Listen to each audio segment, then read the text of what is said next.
tena mahagaga mihitsy hoe ny anadahako zay tokony niaraka taminay tetsy zao tontolo zao nanampy olona nita olona dia maty irery tanaty trano rava tsy misy fialatsiny mihitsy ny amin'izany ny antotokana amin'izany dia ny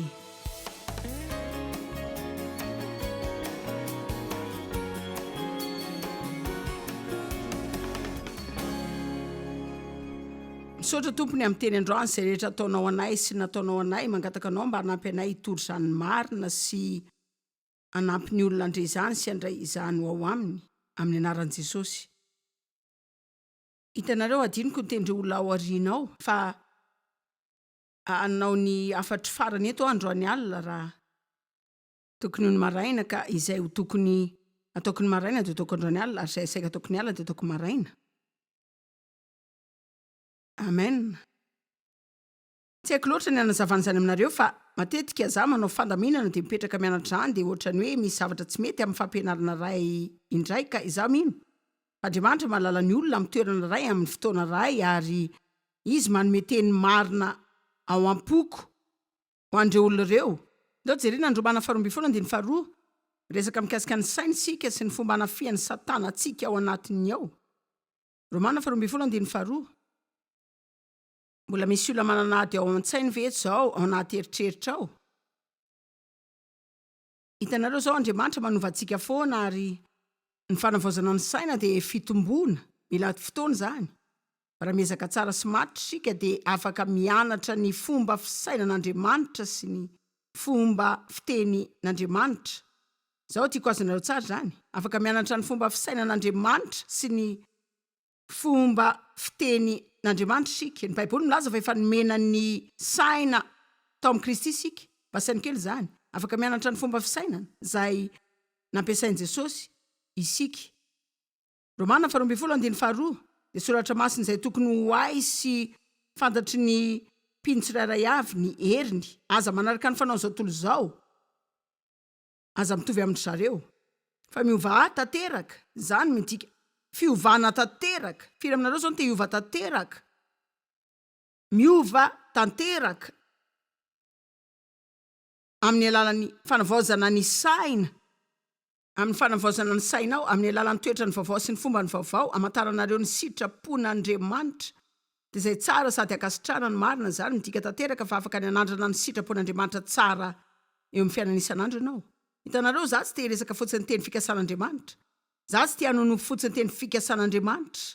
Za tsy te hitovy amin'ny Israelita izay nandao any Ejipta dia nitarianao any amin'ny tany Kanana kanefa dia mbola nirendreny tany anefitra 70 taona taoriana ary ny mampalahelo. Izany ny fomba iainan'ny kristianina maro. Mandray an'i Kristy izy dia manomboka mandray mikasika ny fiainana tsara. Nefa ao anatin'izany tsy mba hita ho mahafehy miaina ao anatin'izany fiainana tsara izany akory. Ary mino mihitsy aho fa mety misy olona azy eto androany hariva ary mety olona mijery tele izany dia milaza hoe teny za zany. Teny za efa ela be izany.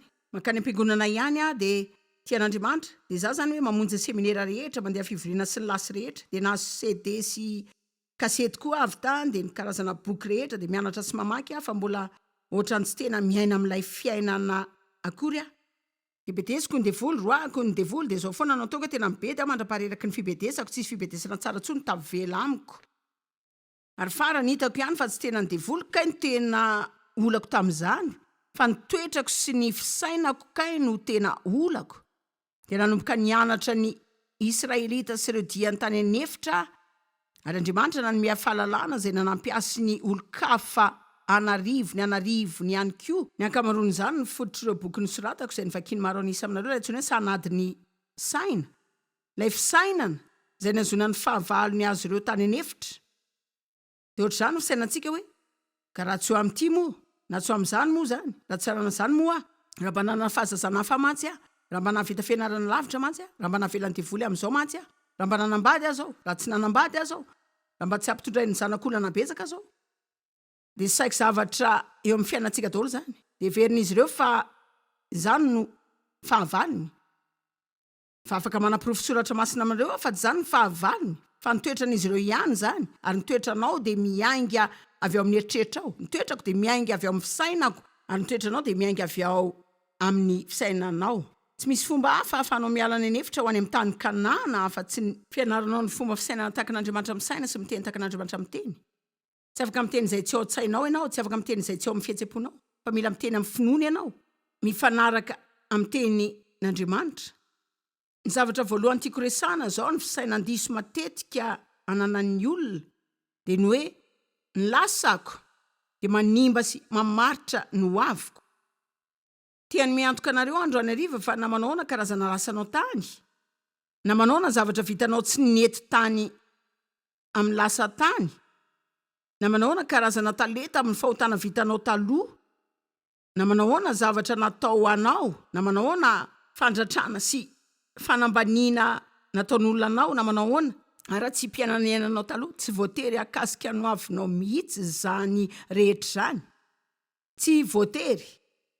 Tiako ampatsivina anareo androany amin'ny Sadraka sy Mesaka ary Abednego. Mety efa nivakinao angambany amin'izy ireo raha tsy zany dia ho lazaiko mba hahalalanareo azy. Izy ireo dia naman'i Daniel, ary ao amin'ny bokin'i Daniel dia nisy mpanjaka ray Nebokadnezara izay nikomandy ny olona rehetra hiankohaka aminy. Izao i Sadraka, Mesaka, Abednego dia olon'Andriamanitra ary izy ireo tsy hiankohaka aminy mihitsy. Fa nanao fanambarana matanjaka zareo nazo hery mpanjaka aoko fantatrao fa ny Andriamanitra io dia mahavonjy anay ary na dia tsy zany azy zahay dia tsy hiankohaka aminao mihitsy. Efa nanamafy ny sainy izy ireo fa hijanona matoky amin'Andriamanitra. Ary zavatra iray hafa mila resantsika zany amin'ity herinandro ity dia misy fanamboarana ny saina. Fa iresaka keliny amin'izany androany hariva, fa mbola iresaka mikasika izany koa ary zao rapitso. Mila amboarintsika ny saintsika ny amin'izay notsika dia mila anjanontsika ny fiemorana mikasika izany. Izy ireo tsy nilazo hitanareo. Zahay mino fa Andriamanitra nafaka anay kanefa na zany ara dia aleo zay asa saina sy renireny any anefitra sy ho tezitezitra any. Fa hoy izy ireo, zao no ako fantatrao fa ny Andriamanitra dia mahavonjy anay. Ary izy ireo tsy nilazo hoe raha afaka mamonjy izy na raha tsy afaka mamonjy. Ny tiany ambara dia hoe raha ao anatin'ny tanjony anafaka azy ireo amin'ny laforme rehetrafo dia ho ataony zany fa izy ireo ninona ataony eo tsy ekoka aminao mihitsy zahay. Fa dia lasa tany anaty laforme rehetrafo ry zareo.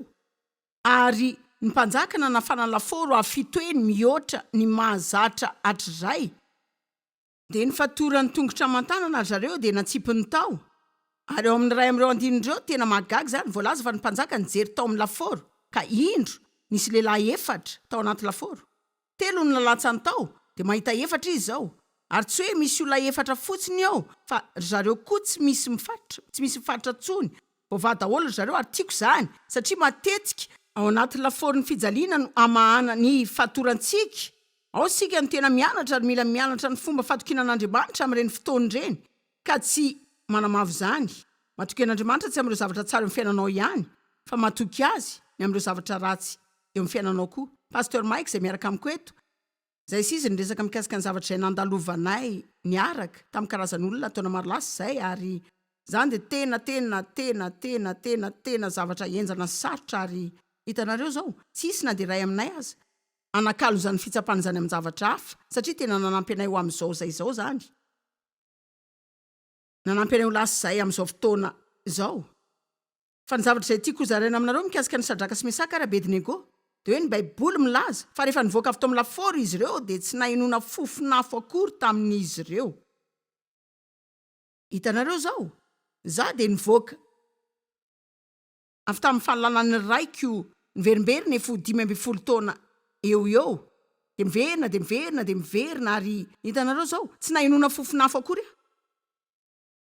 Za tsy mamofona na miaina na manao fiainana zay mampiseho fa olona zay efa voaolana zany. Za tsy victime fahalalana zany.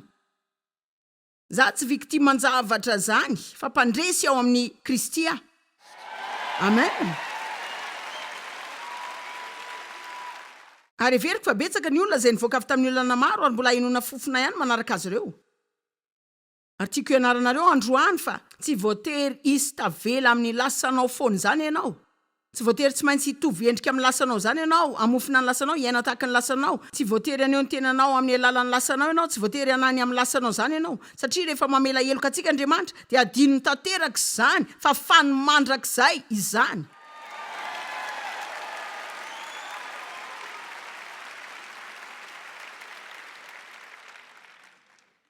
Mieritreritra amin'ity arivo ity ary tsy hoe zavatra efa noeritreretiko dia meloa zany fa everiko fotsiny hoe zavatra izay napetraka Andriamanitra atao poko. Hitanareo raha mijery ireo karazan'olona rehetra ao amin'ny Baiboly ianao izay ady zaintsika tsy mahita na iray amin'izy ireo aza miresaka ny lasany nefa dia samy manana daholo. Izany hoe Petera tsy niara-nipetraka tamin'ireo olona ka nilaza hoe reo olona milaza aminareo atao ry nandavako an'i Kristy dia tsy haiko fotsiny hoe hitanareo tena tsy haiko raha ho vitako izany asan'ny apôstôly izany na tsy izany hoe le izy zany tsy indre mandeha ihany a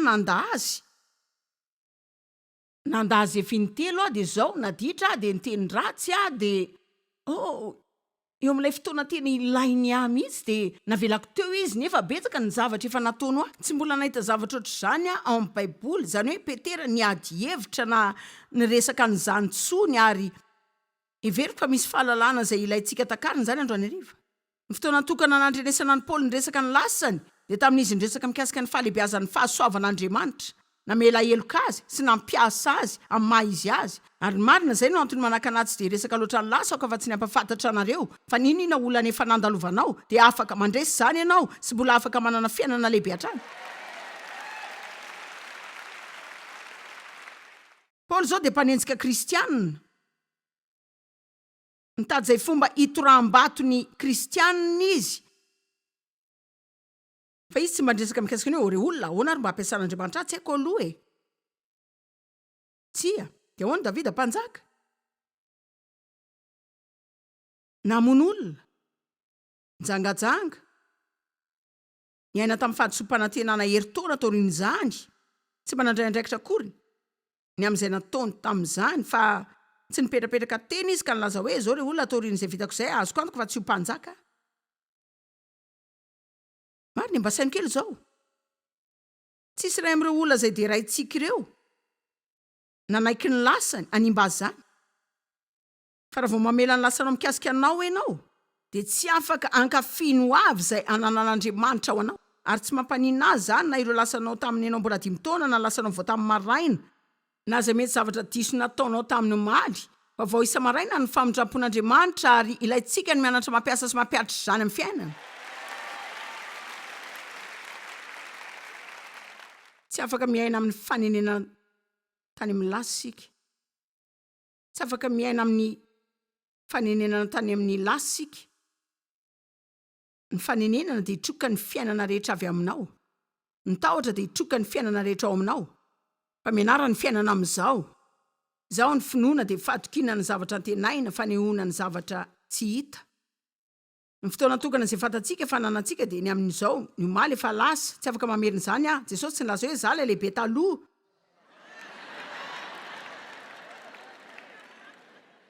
Ny rapitso aloha mbola tsy tonga, izany hoe mbola tsy haiko izay hitranga eo. Jesosy tsy nilaza hoe zaho lehibe amin'ny ho avy fa za manana ny androany, ary hoy izy hoe za zay lehibe no iza. Amen. Amaky tantara roa aminareo androany hariva karazany zavatra entiko miaraka amiko foana ary mino aho fa ho ankafizinareo zany ka le izy dia antsoina hoe mandao ny tanànan'ny fanenenana. Nosoratan'olona antsoina hoe Larry Harp. Tsy tena nanomana ny andeha hivoyage zany aho tamin'ity taona ity kanefa dia mahita ny tenako mampirina entana aingana. Le lalana aloha zany dia tsy afinaritra ary fantatro sady fa tsy zavatra tsara mihitsy ho azo amin'izany. Hitanareo? Resaka mikasika ny voyage ny heloko isa-taona. Mahazo ny tike andinana any mba haniry andeha amin'ny airlines. Nefa zara raha mahazo sidina fohy kely dia nitondra ny entako izay tsy azoko zana akory dia nisafidy ny tondry izany rery foana dia tombo lanja lavitra mihoatra ny tokony ho izy zany. Dia tsy mba misy mitsena raha vantany vao miditra ny aéroport international an-tanànan'ny fanenenana. Lazaiko fa internasionala satria hitanareo ny olona rehetra maneran-tany tonga ao amin'izany tanàna mahonena izany daholo. Ka rehefa mba nizaha tao amin'ilay efitrano fandraisam-bahiny a, hitako fa ampiatrano ny événement lehibe indrindra isa-taona izy, ilay fety mahonena isa-taona. Tsy mba hiala amin'izany occasion sosiala lehibe izany a, satria betsaka amin'ireo mpitondra ao tanàna no avy ao. Voalohany dia hitanareo avy ao rehefa fianakaviana vita rehetra. Hitanareo za zany tokony mba nahavita ary tokony efa nahavita. Dia ho avokory fianakaviana za efa nanana dia mety ho fantatrareo ny taranaky ny tokony mba. Za tokony mba nanana mazava ho azy tsy maintsy ho avy izay fotoana izay nandalovana dia very. Ny fianakaviana ngezandrindra zany dia zareo maly rehetra tena betsaka loatra ka tsy samby isaina zareo fa izy rehetra samy manana tantara mampalahelo tantaraina daholo. De ho avy ao koa ny nofo mampatahotra ny fahadisoana izy ireo dia anaikitra antsika amin'ny tantara sy fialatsiny ny amin'ireo zavatra tsy neta amin'ny fiainany, ary izy rehetra samy azo tehaka mafy amin'ny aza manometsiny hafa fa tsy voaovako zany.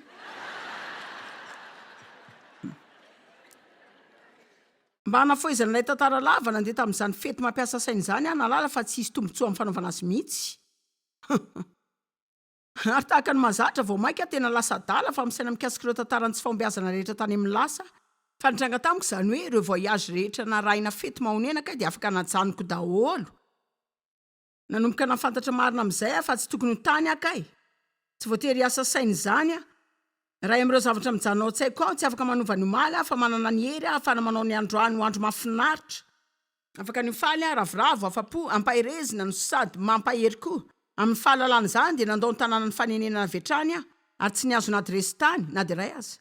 Ary mifonany amin'ireo fahadisoana izay nataoko tany amin'ny lasa, fa tsy hisy fomba ara-batana izay hamerenako izany indray.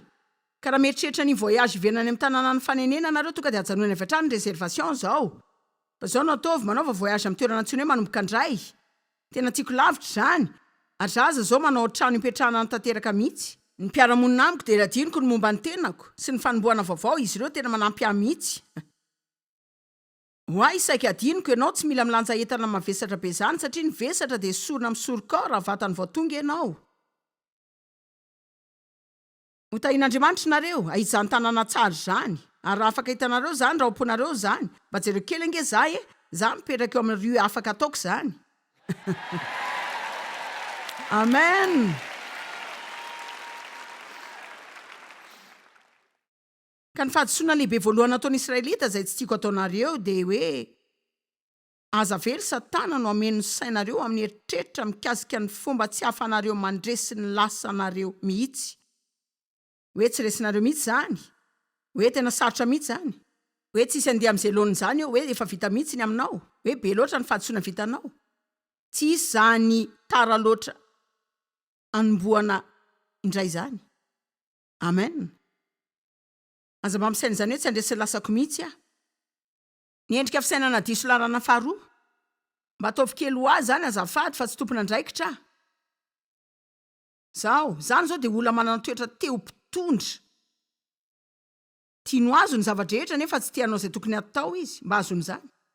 Ny olona ohatr' izany mbola manadala lavitra noho ny olon-kafa rehetra. Tena mila ny asa mafy mihitsy mba hatongavako amin'izay misy amin'izao fotoana izao. Ary tsy miresaka mikasika ny amin'ny asa fanompona fotsiny fa miresaka ny amin'ny ara-panina mba andreseny izany adalana nadalovako izany. Mila mandavaka lalana niaraka tamin'Andriamanitra sy nandalo zavatra maro ary mahitsy milaza aminareo tena nandalo fotoan-tsarotra ny amin'ny tsy fahatokiana, teny marary, tsikera.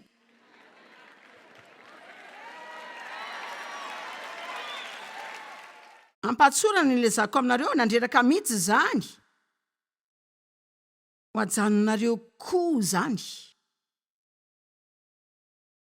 Mety fitanareo ilay programa izay nresako mikasika ny anadahako ary raha zany dia hizara kely fohifohy mikasika ny tantarany ny anadahako tamin'ny taondasa ny krismasy teo. Dia hita fady tany Los Angeles, tanaty tranondrava. Ny anadahako pisotro toka, fokarongony, tsisy fanantenana, korotan-tsaina vokatry ny rongon'ny foany. Izy tsy mba nandray andraikitra ny amin'ny fiainana izany mihitsy. Raha araka ny fahafantarako azy tsy tia mandray andraikitra izy. Fa mitady olona foana mba, tsy hoe mitady fotsiny fa tena miandrandra olon-kafa foana mba hikarakara azy.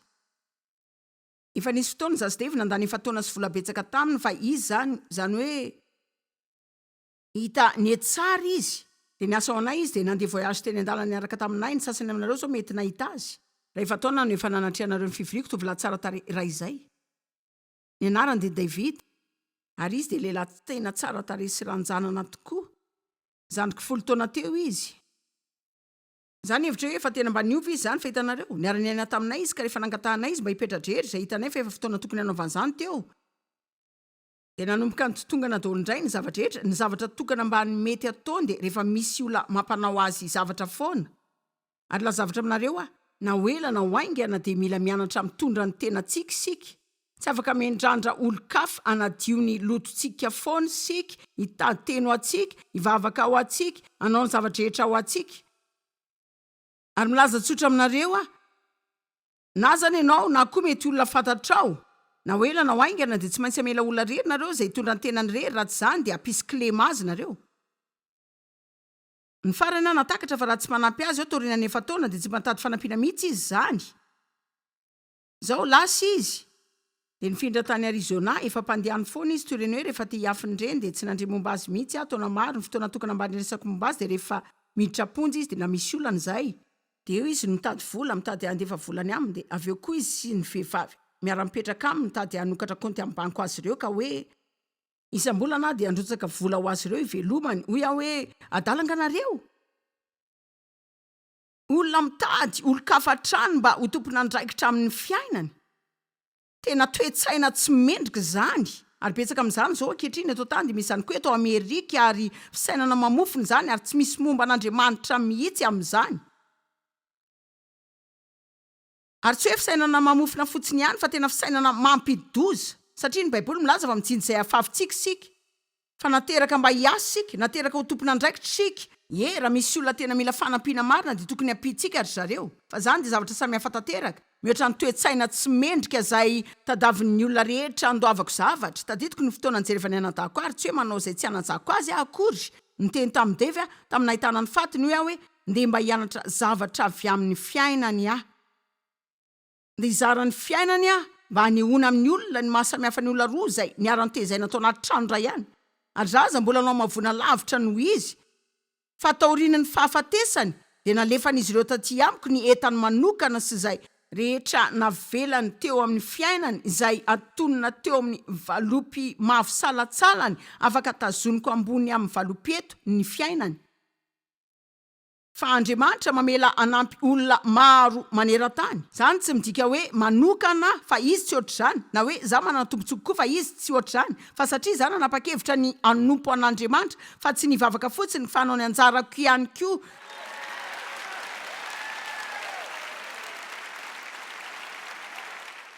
Ary izy naniriniino an'Andriamanitra mba hanao fahagagana, hanome azy ny zavatra rehetra ka tsy hisy anasatro azy mihitsy. Tsaroko ny fotoana nijerevany andro lazany hoe tena diso fanantenana amin'ny fomba tondranao ahy. Za zany tena, ianao tena diso fanantenana, ianao diso fanantenana. Manao izay tenenana anareo fotsiny mila elanareo zany toe-tsaina zany, raha misaina ohatr'izany ianao hoe olo-kafa anao namboatra zavatra rehetra ho anao. Ary azoko antoka fa betsaka aminareo ny tsy manao ohatr'izany, fa azoko antoka fa ny antapitrisany maro mijery tele izay mbola mety ohatr'izany. Hitanareo zao, lazanareo zany zavatra zany satria tena manany aminareo afaka manafisafanareo amin'ny loha dia milaza zavatra tsara ao amin'ny olona rehetra izay ho tia azy izay mety mihevitra fa tsara, fa manao izay hanampianareo itombo, manao izay hanampianareo azy ilay tian'Andriamanitra ho azonareo, manao izay hanampianareo mba hahatonga ilay olona izay tian'Andriamanitra ho ianareo tokoa. Ary matetika amin'ny mahazaza dia ilayntsika ny mahazokapoka kely indraindray.